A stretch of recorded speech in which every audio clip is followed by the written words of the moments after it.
I thought I would read poems I have that relate to the subject of youth and age. I'm sort of astonished to find how many I have, actually. The first one is dedicated to Spencer and his grandmother, who is shocked by his work. My poem is called Dirt. My grandmother is washing my mouth out with soap. Half a long century gone, and still she comes at me with that thick, cruel yellow bar. All because of a word I said.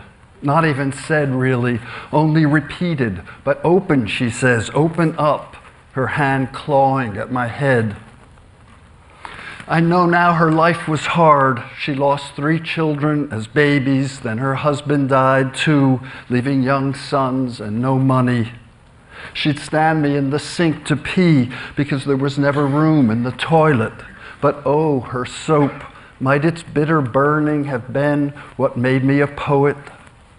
The street she lived on was unpaved. Her flat, 2 cramped rooms and a fetid kitchen where she stalked and caught me. Dare I admit that after she did it, I never really loved her again. She lived to 100, even then. All along it was the sadness, the squalor, but I never, until now, loved her again. When that was published in a magazine, I got an irate letter from my uncle. You have maligned a great woman. It took some diplomacy. This is called The Dress. It's a longer poem. In those days which exist for me only as the most elusive memory now, when often the first sound you'd hear in the morning would be a storm of bird song, then the soft clop of the hooves of the horse hauling a milk wagon down your block. And the last sound at night, as likely as not, would be your father pulling up in his car, having worked late again, always late, and going heavily down to the cellar, to the furnace, to shake out the ashes and damp the draft before he came upstairs to fall into bed. In those long ago days, women, my mother, my friends' mothers, our neighbors, all the women I knew wore, often much of the day, what were called house dresses, cheap, printed, pulpy, seemingly purposefully shapeless light cotton shifts that you wore over your nightgown, and when you had to go look for a child, hang wash on the line, or run down to the grocery store on the corner under a coat, the twisted hem of the nightgown, always lank and yellowed, dangling beneath. More than the curlers some of the women seem constantly to have in their hair in preparation for some great event, a ball, one would think, that never came to pass. More than the way most women's faces not only were never made up during the day, but seemed scraped, bleached, and with their plucked eyebrows scarily mask-like. More than all that, it was those dresses that made women so unknowable and forbidding, adepts of enigmas to which men could have no access and boys no conception.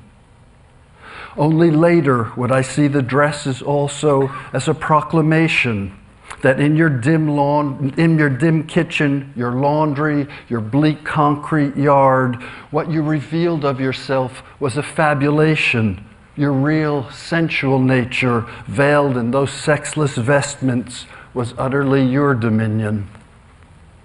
In those days, one hid much else as well. Grown men didn't embrace one another unless someone had died, and not always then. You shook hands, or at a ball game thumped your friend's back and exchanged blows meant to be codes for affection. Once out of childhood, you'd never again know the shock of your father's whiskers on your cheek, not until mores at last had evolved and you could hug another man, then hold on for a moment, then even kiss your father's bristles, white and stiff now. What release finally, the embrace. Though we were wary, it seemed so audacious, how much unspoken joy there was in that affirmation of equality and communion, no matter how much misunderstanding and pain had passed between you by then. We knew so little in those days, as little as now, I suppose, about healing those hurts. Even the women in their best dresses with beads and sequins sewn on the bodices, even in lipstick and mascara, their hair aflow, could only stand wringing their hands, begging for peace, while father and son, like thugs, like thieves, like Romans, simmered and hissed and hated, inflicting sorrows that endured the worst anyway, through the kiss and embrace, bleeding from brother to brother into the generations. In those days, there was still countryside close to the city, farms, cornfields, cows, even not far from our building with its blurred brick and long, shadowy hallway. You could find tracks with hills and trees you could pretend were mountains and forests. Or you could go out by yourself, even to a half-block long empty lot, into the bushes. Like a creature of leaves you'd lurk, crouched, crawling, simplified, savage, alone. Already there was wanting to be simpler, wanting, when they called you, never to go back.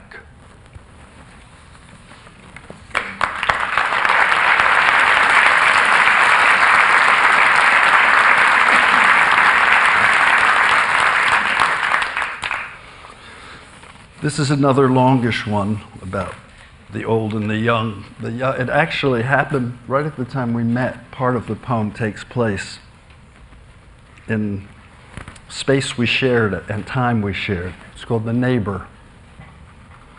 Her 5 horrid, deformed little dogs who incessantly yap on the roof under my window. Her cats, God knows how many, who must piss on her rugs, her landings a sickening reek. Her shadow once, fumbling the chain on her door, then the door slamming fearfully shut. Only the barking and the music, jazz, filtering as it does day and night into the hall. The time it was Chris Connor singing Lush Life, how it brought back my college sweetheart, my first real love, who, till I left her, played the same record and, head on my shoulder, hand on my thigh, sang sweetly along of regrets and depletions she was too young for, as I was too young later to believe in her pain. It startled, then bored, then repelled me. My starting to fancy she'd ended up in this fire trap in the village, that my neighbor was her, my thinking we'd meet, recognize one another, become friends, that I'd accomplish a penance. My seeing her, it wasn't her, at the mailbox, gray-yellow hair, army pants under a nightgown, her turning away, hiding her ravaged face in her hands, muttering an inappropriate hi. Sometimes there are frightening goings-on in the stairwell, a man shouting, "Shut up," the dogs frantically snarling, claws scrabbling, then her voice, hoarse, harsh, hollow, almost only a tone, incoherent, a note, a squawk, bone on metal, metal gone molten, calling them back. "Come back, darlings, come back, dear ones, my sweet angels, come back." Medea she was, next time I saw her, sorceress, tranced, ecstatic, stock still on the sidewalk, ragged coat hanging agape, passers-by flowing around her, her mouth torn suddenly open as though in a scream, silently though, as though only in her brain or breast had it erupted, a cry so pure, practiced, detached, it had no need of a voice, or could no longer bear one. These invisible links that allure, these transfigurations even of anguish that hold us, the girl, my old love, The last lost time I saw her, when she came to find me at a party, her drunkenly stumbling, falling, sprawling, skirt hiked, eyes veined red, swollen with tears, her shame, her dishonor, my ignorant, arrogant coarseness, my secret pride, my turning away. Still life on a rooftop, dead trees and barrels, a bench broken, dogs, excrement, sky. What pathways through pain, what junctures of vulnerability, what crossings and counterings. Too many lives in our lives already, too many chances for sorrow, too many unaccounted for pasts. Behold me, the God of frenzied, inexhaustible love says, rising in bloody splendor. Behold me. Her making her way down the littered vestibule stairs, one agonized step at a time, my holding the door, her crossing the fragmented tiles, faltering at the step to the street, droning, not looking at me. Can you help me?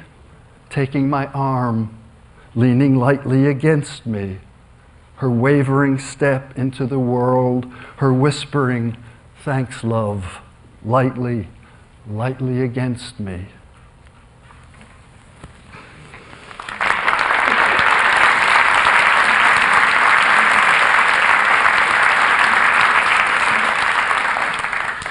I think I'll lighten up a little. Another different kind of poem of youth and age. It's called Gas. Wouldn't it be nice, I think, when the blue-haired lady in the doctor's waiting room bends over the magazine table and farts just a little and violently blushes? Wouldn't it be nice if intestinal gas came embodied in visible clouds so she could see that her really quite inoffensive pop had only barely grazed my face before it drifted away? Besides, for this to have happened now is a nice coincidence, because not an hour ago, while we were on our walk, my dog was startled by a backfire and jumped straight up like a horse bucking. And that brought back to me the stable I worked on weekends when I was 12, and a splendid piebald stallion who, whenever he was mounted, would buck just like that, though more hugely, of course, enormous, gleaming, resplendent.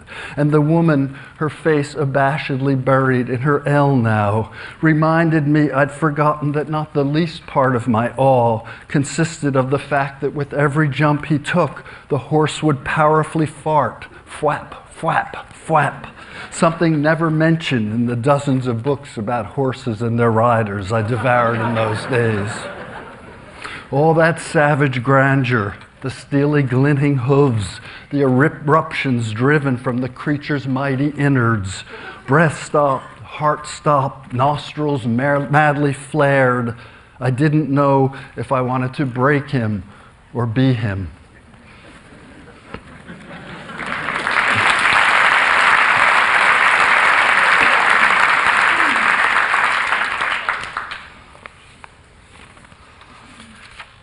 This is called Thirst. Most of my poems actually are urban poems. I happen to be reading a bunch that aren't. Thirst. Here was my relation with the woman who lived all last autumn and winter, day and night, on a bench in the 103rd Street subway station, until finally one day she vanished. We regarded each other, scrutinized one another, me shyly, obliquely, trying not to be furtive, she boldly, unblinkingly, even pugnaciously, wrathfully even, when her bottle was empty. I was frightened of her. I felt like a child. I was afraid some repressed part of myself would go out of control and I'd be forever entrapped in the shocking seethe of her stench. Not excrement merely, not merely surface and orifice going unwashed, rediffusion of rum. There was will in it, an intention, power and purpose, a social, ethical rage and rebellion. Despair too, though, grief, loss. Sometimes I think I should take her home with me, bathe her, comfort her, dress her, she wouldn't have wanted me to, I would think. Instead, I'd step into my train. How rich, I would think, is the lexicon of our self-absolving. How enduring our bland, fatal assurance that reflection is righteousness being accomplished. The dance of our glances, the clash, pulling each other through our perceptual punctures, then holocaust, host on host of ill, injured presences, squandered, consumed. Her vigil somewhere, I know, continues, her occupancy, her absolute faithful attendance. The dance of our glances, challenge, abdication, effacement, the perfume of our consternation.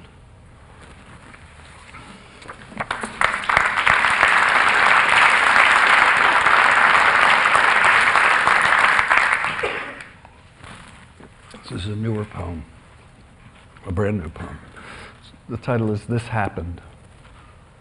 A student, a young woman, in a fourth-floor hallway of her lycée, perched on the ledge of an open window, chatting with friends between classes. A teacher passes and chides her. Be careful, you might fall. Almost banteringly chides her. You might fall. And the young woman, 18, a girl really, though she wouldn't think that, as brilliant as she is, first in her class, and beautiful too, she's often told, smiles back and leans into the open window, which wouldn't even be open if it were winter. If it were winter, someone would have closed it. Close it. Leans into the window farther, still smiling, farther and farther, though it takes less time than this, really an instant, and lets herself fall. Herself fall. A casual impulse, a fancy, never thought of until now, hardly thought of even now. No, more than impulse or fancy. The girl knows what she's doing. The girl means something. The girl means to mean, because it occurs to her in that instant that beautiful or not, bright yes or no, she's not who she is. She's not the person she is. And the reason she suddenly knows is that there's been so much premeditation where she is, so much plotting and planning. There's hardly a person where she is, or if there is, it's not her, or not wholly her. It's a self inhabited, lived in by her. And seemingly, even as she thinks it, she knows what's been missing. Grace, not premeditation, but grace, a kind of being in the world spontaneously, with grace. Waitfully upon me was the world, waitfully the self which graced the world, yet never wholly itself. Waitfully this self which weighed upon me, the release from which is what I desire and what I achieve. And the girl remembers in this infinite instant, already now so many times divided, the sadness she felt once, hardly knowing she felt it, to merely inhabit herself. Yes, the girl falls, absurd to fall. Even the earth, with its compulsion to take unto itself all that falls, must know that falling is absurd. Yet the girl falling isn't myself, or she is myself, but a self I took of my own volition unto myself. Forever, with grace, this happened.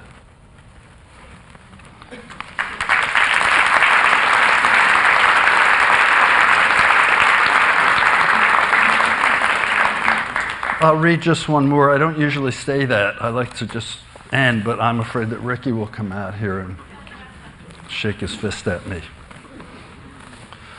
This is called Old Man, appropriately enough. Special, big tits, says the advertisement for a softcore magazine on our neighborhood newsstand, but forget her breasts. A lush, fresh-lit blonde, skin glowing gold, sprawls there, resplendent. 60 nearly, yet these hardly tangible, hardly better than harlots can still stir me.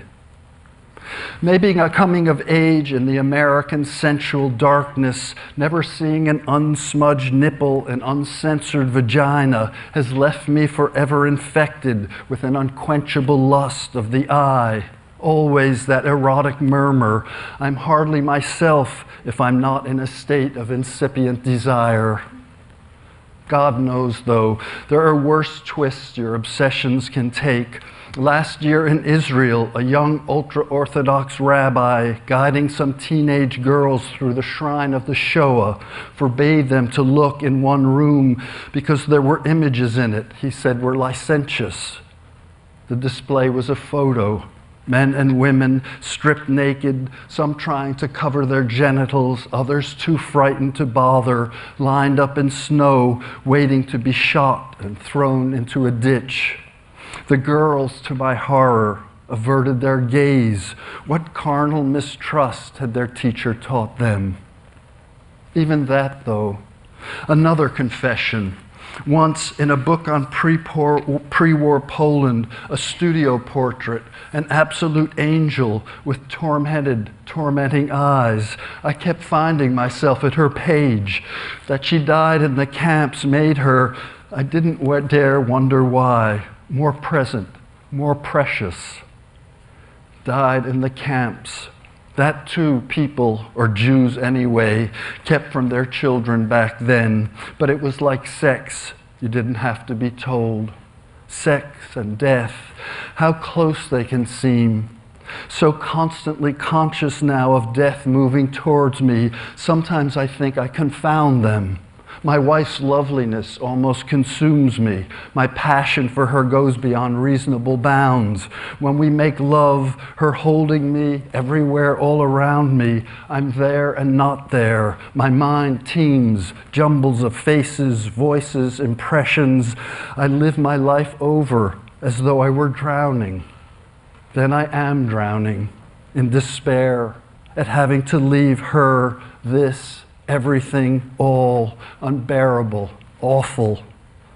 Still, to be able to die with no special contrition, not having been slaughtered or enslaved, and not having to know history's next mad rage or regression, it might be a relief.